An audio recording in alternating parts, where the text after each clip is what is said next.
تو ان تین آیات میں جیسا کہ میں نے عرض کیا، نفاق سے بچنے کا ذریعہ ذکر کثیر یا ذکر دوام، اور اگر نفاق کی چھوت لگ جائے تو اس کا علاج انفاق انفاق انفاق، اور اس کی حد آخری کیا ہے؟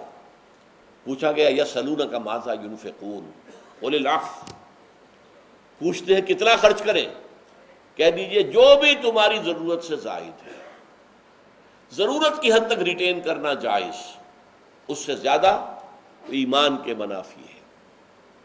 ایک ایمان جو ہے اس کے قواعد و ضوابط ہے، ایک اسلام ہے، قانون یہ ہے کہ آپ نے حلال ذریعے سے کمایا، زکوٰۃ دے دی، اب یہ مال آپ کا ہے، آپ خرچ کریں، جمع کریں، جائیداد بنائیں، اولاد کو وراثت منتقل ہو، یہ سب جائز ہے۔ ہاں اپنی مرضی سے مزید خرچ کریں، جو بھی کر سکتے ہیں۔ ایک ایمان اور احسان کا تقاضا ہے، وہ یہ ہے کہ اپنی ضرورت کے علاوہ کوئی شے اپنے پاس نہ رکھی جائے۔ یہ ہے وہ سطح جس پر محمد الرسول اللہ نے زندگی گزاری ہے، کبھی کوئی دولت اپنے پاس نہیں رکھی۔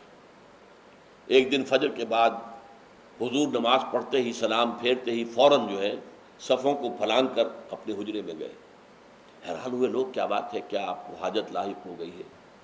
واپس آئے، پوچھا، فرمایا کہ سونے کی ایک ڈلی، ایک ٹکڑا جو ہے رات آیا تھا کہیں سے، وہ ہدیہ آیا ہوگا اور رات گزر گئی، اس پر میرے پاس رہا ہو۔ مجھے اس کا خیال آیا نماز میں، تو میں نے کہا کہ جب تک سب سے پہلے جا کر میں اسے اللہ کی راہ میں خیرات نہ کراؤں، میں اب نماز کا بقیہ حصہ جو ہے، یا جو صحبت ہوتی تھی صلاۃ فجر کے بعد صحابہ کے ساتھ، آپ گفتگو کرتے تھے، پوچھتے تھے، کسی نے کوئی خواب دیکھا، لوگوں کی مزاج پرسی کرتے تھے، وہ تو اصل میں ایک جماعت کا اجتماع ہوتا تھا نا۔ اب ہمارے ہاں تو صرف ایک عبادت ہے، سلام پھیری اور گئے، نہ امام سے کوئی رشتہ ہے، نہ کوئی تعلق ہے، نہ امام قائد ہے آپ کا، نہ امام ہے وہ تو 2 رکعت کا امام ہے، اللہ اللہ خیر صلی۔ لیکن جو اصل ایک دعوت ہوتی ہے، تحریک ہوتی ہے، اس کا قائد نماز پڑھا رہا ہے تو وہ تو اس کے بعد بیٹھتا ہے، ان سے گفتگو کرتا ہے، ان کے احوال کی پرسش کرتا ہے، ان سے پوچھتا ہے۔ اکثر آپ پوچھتے تھے کسی نے کوئی خواب دیکھا، کیا خواب دیکھا، تو اس طرح کی بات۔ لیکن آپ نے اتنی دیر بھی گوارا نہیں کی، پہلے جا کر اس سونے کی ڈلی جو بھی تھی یا جو ٹکڑا تھا اس کو وہاں سے خیرات کر کے واپس آ۔ یہ ہے اصل میں نفاق کے مرض کو دور کرنے کے لیے جو تیر بہدف نسخہ ہے جو قرآن مجید نے عطا کیا ہے۔ اللہ تعالیٰ سے دعا ہے کہ اللہ ایک تو ہمیں نفاق کی چھوت لگنے نہ دے۔ میں نے اس سے پہلے عرض کیا تھا کہ نفاق اصل میں کن لوگوں پر حملہ آور ہوتا ہے آج کے دور میں؟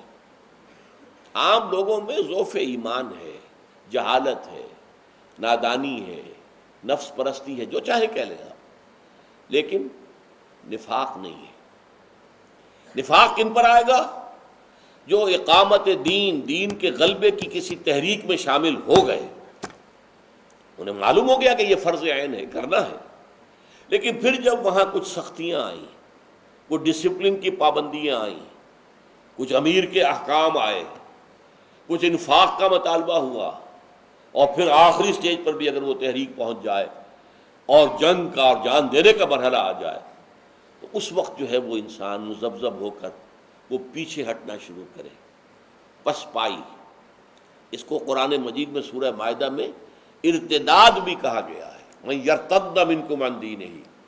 وہاں پر بھی مراد قانونی ارتداد نہیں ہے، اسلام کو چھوڑنا نہیں ہے، بلکہ اندر ہی اندر، اوپر تو ٹھیک ہے اسلام ہے، اندر ہی اندر پسپائی ہو رہی ہے، باطنی طور پر پیچھے ہٹ رہے ہیں، اور اس میں پھر جھوٹے بہانے، پھر جھوٹی قسمیں، پھر آخر کار عداوت اہل ایمان کے ساتھ۔ یہ جن لوگوں میں ہو سکتا ہے وہ وہی ہوں گے کہ جو دین کی اس تحریک میں شامل ہونے کے بعد اس پروسیس سے گزر رہے ہوں، وہ ہے اصل منافق۔